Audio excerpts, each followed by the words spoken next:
and gents, welcome to Trivial Theater. And I don't just mean the channel, but the actual theater. I had planned to do a knockdown, drag-out vid to celebrate my 100th upload, but stuff kinda got in the way. The next logical step was to celebrate my 111th upload. I mean, that is the next obvious choice, right? Along the way, I also hit a couple of other milestones, so we'll be celebrating those too. But ultimately, this is about saying thanks to all of you. Your views, comments, subs, and shares keep this channel rolling. And what better way to say thanks than answering your questions about the most visually cool thing on the channel? And no, I don't mean the popcorn machine. I'm talking the theater itself. Through YouTube and Twitter questions, I've got a boatload to cover, so let's get started. Strange Monkey starts us off with the best possible opening question. Will you be showing Cool as Ice 2 if it's ever released? If we're ever blessed by that amazing movie possibility, we will absolutely be showing it. And we'll have a premiere inviting Ice as well as Dan Jensen, who absolutely loves him some big-haired, sick beat dropping, giant coat wearing, fancy footwork having, mid-90s rappers. But really, I mean, who doesn't? Near and Far Explorers asks, when will your theater be showing the ultimate midnight movie, Rocky Horror Picture Show? Last Halloween I collabed with Narcotic Casserole on Shock Treatment, which is the follow-up to Rocky Horror, so it only seems right to show the one and only Rocky Horror Picture Show sometime this October. Rob from the Wacky World Lounge inquires, is there an actual person running the projector, or is it a bunch of hamsters in a trench coat again? You know, that is a really good question. Jaime runs a projector. Maybe I should ask him. He does wear a trench coat with a low-brimmed hat, and he smells of cedar and bites his way through toilet paper rolls. I am a little suspicious. Noble the Savage asks, did your audience expand when the blockbusters joined the dodos? Also, before you took over, did the theater show special attractions like the Debbie specials? The audience that comes here is pretty selective, and I'd like to think that they'd come over from the pre-dodo blockbuster. Oh, and we still show special attraction type of movies. My hard and fast rule regarding that is anything less than 90% porn with a decent storyline. The next round of questions is best covered over here at the Concessions Stand, home to all kinds of tasty treats. The Nightwatch Zone asks, can I get a candy discount? Night, you survived Mortal Kombat Annihilation. You get the cringe movie survival discount on anything you like, because you definitely earned it. What Were You Watching asks, can I bring outside food? If I bring a crave case, am I gonna get busted? Only if you bring enough for everyone, and you better save me at least a couple, cause sliders are totally my jam. Lord Vega asks, is there alcohol in this establishment?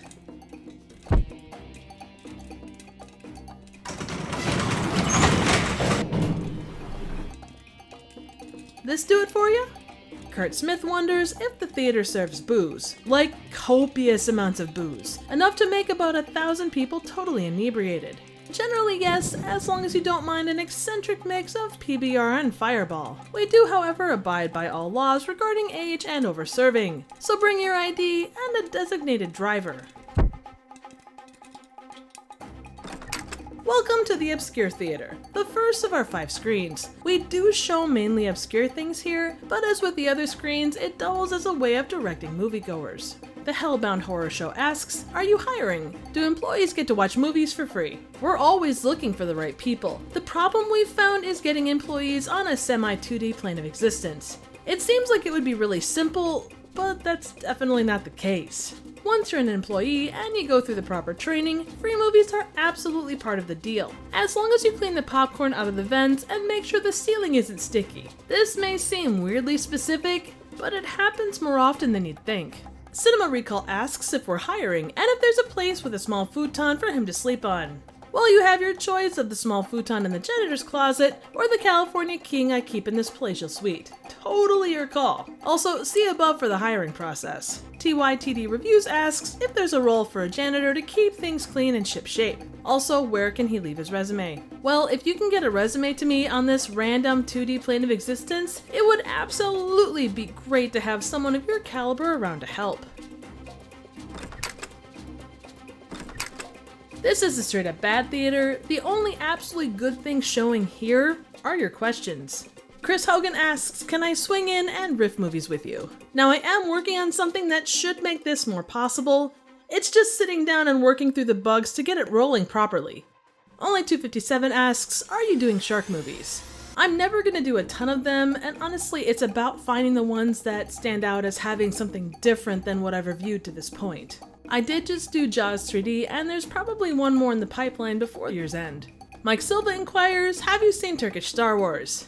I have seen Turkish Star Wars, and it's absolutely hilarious. Everything about this movie is an absolute riot, and I totally look forward to reviewing it.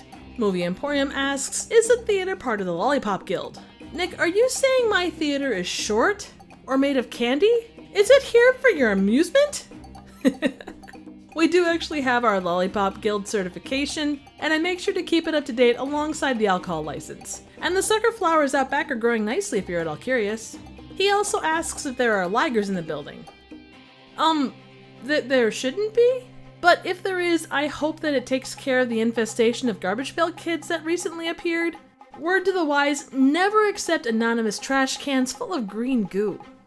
The horror miser Monty G asks, is this a single theater or part of a multiplex? There are currently 5 movie screens for your viewing pleasure, and we are a proud indie theater. But I do have a referral program with the Movie Oracle, Stab in the Dark Theater, and the Movie Emporium video store. You can check me out later if you'd like details, and definitely check out their incredible channels. Up next is the Random Theater, which shows about what you'd expect. We're starting with a question from Alex Carson. Do friends get to exclusively drop by, or is the theater open to the public? The theater is open to anyone that wants to stop by. The issue is always finding it. That's why in collabs, a good chunk of my guests come via video link or Magic Talking logo. And when my fellow Avatar guests show up, it's always in unique and sudden ways. What can I say? It keeps things interesting. Dead on Dave asks, what guests would you like to have in the theater, and what movies? Mostly, I let my guests choose the movie they'd like to do. As far as people, I'm glad for anyone who'd want to join me, as long as they're ready to bring a good sense of humor, and just keep things generally chill. The Odd One asks, what's my favorite movie of all time, and will I show it? I have a ton of favorite movies, anything by Edgar Wright, The Blues Brothers, Mystery Men, the list is endless. I'm also a big fan of outside-the-box 80s horror. If you're at all familiar with YouTube's interesting way of doing business, doing reviews the way that I do them makes it a bit of a pain to review the big ones like that. Also, honestly, those have been reviewed by some of the best, and I'm really not sure how much I have to add to those discussions. Having said that, I have reviewed some of my favorites, such as Rope, Tucker and Dale vs. Evil, Bucket of Blood, and The Brain. For the most part though, part of my goal with this channel was to discover new movies or rediscovering ones that I haven't watched in ages. So while I will occasionally cover faves, it's not something I'm going to do outside of a special event. The Nightwatch Zone asks, what's the worst, most hated movie you reviewed?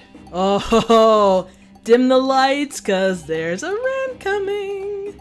I kid. For the most part, I've at least semi-enjoyed all the movies I've reviewed. There are a lot of movies that I've attempted to review, but they just didn't leave me feeling like I could review them properly. One movie that I reviewed that over time has left more of a sour taste in my mouth is James Nguyen's Replica. Nguyen is the guy that did Birdemic and has a massive Hitchcock boner. There are several things about it that I just don't really care for, but the outright copy of Hitchcock's Vertigo, although not on quite the same level as the '98 Psycho, still falls into that same field. Honestly, it just strikes me as incredibly lazy, and that's me being incredibly kind to it. Up next is the Favorites Theater, which shows pretty much any movie you'd like as you enter. I understood that reference asks, who else lives at the theater? I think the aliens from Feeders have a nest someplace in the straight-up bad theater, and the killer donuts like to hang out in the rafters, but I have to keep them and the things from things separate when it's mating season. Cause wow, that's just massively nasty in ways I can't even begin to explain. Oh, and the animatronics from the Banana Splits movie and Willy's Wonderland keep trying to sneak ball pits in. They just don't seem to understand the word no. The only other person that has a consistent presence here is Ashley from the Movie Oracle. She's apparently here a lot, but I can only ever find her door every now and again, although I have found that oracles tend to pop up when you least expect them. Her friend the Killer Pineapple showed up after we reviewed Ginger Dead Man 2 and just kinda stays here watching reruns of Charmed. He goes through a surprising amount of popcorn for being a giant murderous piece of fruit. Both Nerdy John and I Understood That Reference ask, how did you come to operate the theater? I got the theater from this mysterious trader at an Asian market a little over 2 years ago. He warned me not to expose it to sunlight, feed it after midnight, or get it wet. I guess that's why it's always dark here? Also, I gotta say, trying to waterproof the theater for the Devil's Rain collab was certainly a challenge. I mean, where do you find a raincoat that fits a big and tall building? House of Gun asks if I live at the theater. Do I have a bed and appliances to save time on the commute? I do live at the theater, kinda. The main theater screen works as a portal of sorts to my home as well as other dimensions, kinda like Stargate. Wim Vanderstraten asks where the theater is located. Well, it doesn't really show up on Google Earth, as far as I can tell. The easiest route is to head west at the Twilight Zone, turn north at the Outer Limits, and if you hit the Phantom Zone, you've gone one exit too far. Orbit Heart Designs asks, does the theater have an aquarium? For this question, we're gonna have to take a quick change of location. We are a theater that has an aquarium full of proper movie fish. I mean, what kind of theater doesn't have an aquarium? Woohooligan Games asks, what games are in the arcade? Well, presently it's full of cobwebs and old boxes. I really need to hire someone to help me find some great games. Woohooligan Games and TYTD Reviews asks if we have bathrooms.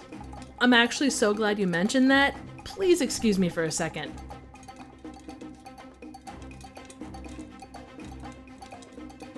Ugh, that's so much better. Okay, these are the trivial bathrooms, but be aware of the giant plant urn in the middle of each space. I might have gotten carried away with inspiration from Lair of the White Worm. Oops. Jennifer J. Quinn and Movie Emporium ask how much are tickets. Well, it kind of depends on the current conversion rates and what dimension you're purchasing your ticket from. That said, I did tinker with cryptocurrency for a minute, and it was a total mess. I've come to the decision that if you make the journey and found this theater amongst the hundreds of thousands of places in this space that review and critique movies, you deserve to grab some popcorn, put up your feet, and enjoy a weird-ass movie. Movie Emporium also asks, do tickets come with free bananas? That's only on Free Banana Day and with purchase of the Eat My Banana LP by Electric Bongo. His final question was at one point unanswerable. Luckily, with some additional research, I finally figured it out. What is the airspeed velocity of a swallow? It depends on the trade winds and the growing conditions of coconuts. Of course, that is on top of the traditional factors raised by King Arthur in Monty Python and the Holy Grail. Jennifer J. Quinn asks, how do you keep the floors so clean with so many moviegoers? Haha! Funny story about that. I've had to replace the carpets twice in the past 2 years because of the glitter from the movie Oracle's room appearing and Jacob Anders pissing all over the place when he got drunk during Garbage Pail Kids. Movie Talk with Dan Jensen asks, why are the carpets so sticky outside theater too? Dan, you know full well that was Bongo. I'm still not sure how he made such a mess over that video link. Dan also asks, why doesn't the trailer for Latino Heat play before every session of every movie? Well, if you'd pay close attention, you'd know full well that I played the Latino Heat trailer all the time for a solid 6 months. But I got so many complaints about the actual movie not coming out, I had to pull it. But no doubt, that trailer is still pretty incredible.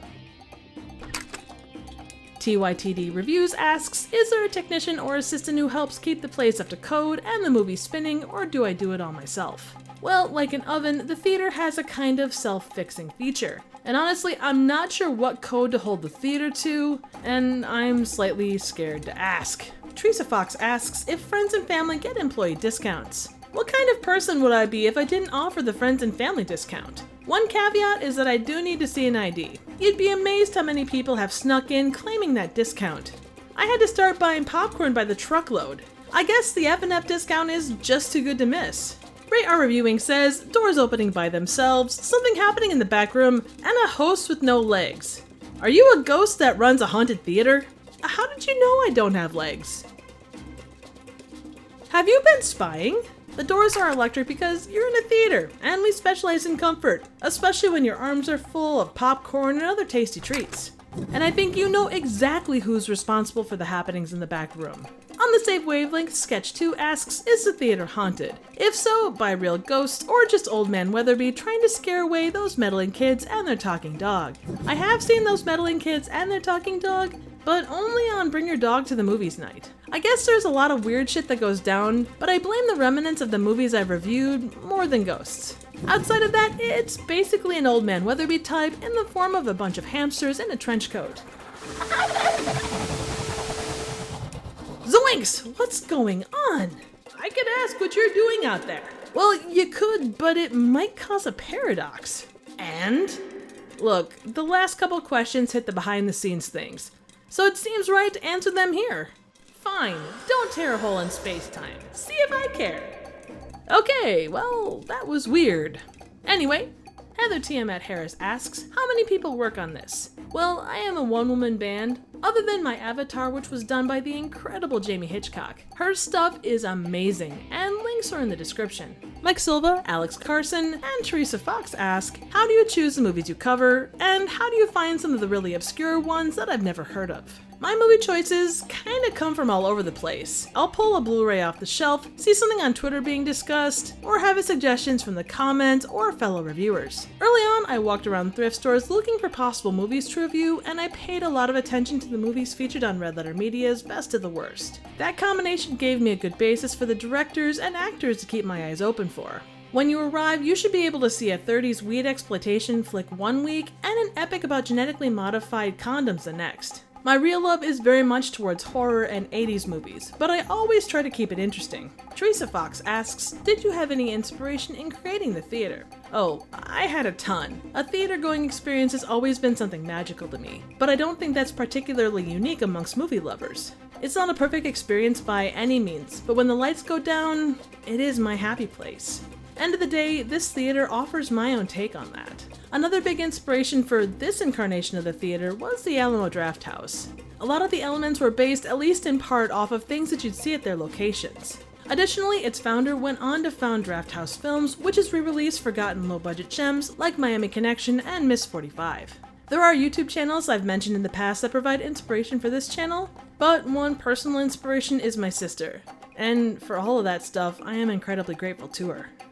Hellbound Horror Show, Retro Analog Entertainment, and Triple Feature ask, how do you animate and how long does it take? Well, beyond the basic editing and audio programs, I use a program called Character Animator, which tracks my movements via webcam. The process of getting my avatar ready for that is done using commands on a specific template in Photoshop. It controls facial movement and mouth patterns. It's set up so as long as I don't mess with it too much, I only have to reset small details for each project done. The theater is where the real work is. The original theater took me a good 40 to 50 hours to put together. That's finding pieces, customizing stuff so it all follows a similar aesthetic, putting it all together in After Effects, and making sure all the pieces play properly, because they tend to not like to. Solo review animations take between 4 to 6 hours from voicing the on-camera avatar bits to getting everything ready to render. And frankly, I'm not even touching the render times. Well, that kind of covers all the questions.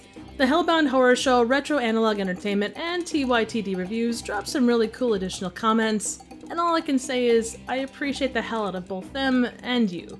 The support is beyond anything I could ever ask for.